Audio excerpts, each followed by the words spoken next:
Баршаңызға қайырлы күн. Бүгін өте дәмді капуста мен пирожки жасайтын боламыз. Ыдысымызға жылы суымызды құйып, бір қасық қантымызды, тұзымызды саламыз. Одан соң үстінен 3 қасық ұнымызды салып, жақсылап араластырамыз. Енді үстіне бір қасық дрожжімізді салып, осылай араластырып, 10 минутқа қалдырып қоямыз.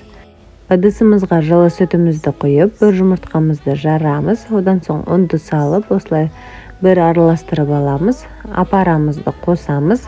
Тағы да жақсылап араластырып, қалған ұнымызды салып, қамырымызды елеп аламыз. Қамыр бізде қатты емес, жұмсақ емес, орташа болуы қажет.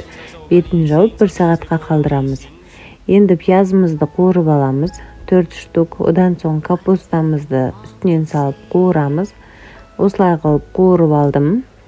Енді біздің қамырымыз көтерілді.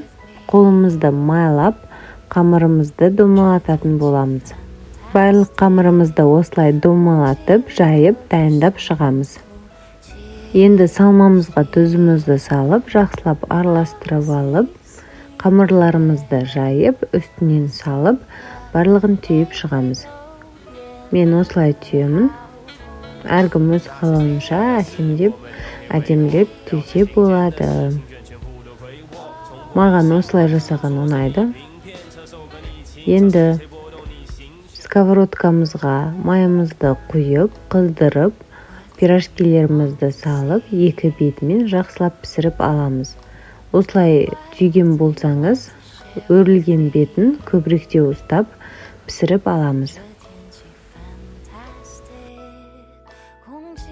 Біздің пирожкилеріміз дайын, өте дәмді болып шықты. Міндетті түрде осы рецептімен жасап көріңіз. Өте жұмсақ, дәмі керемет.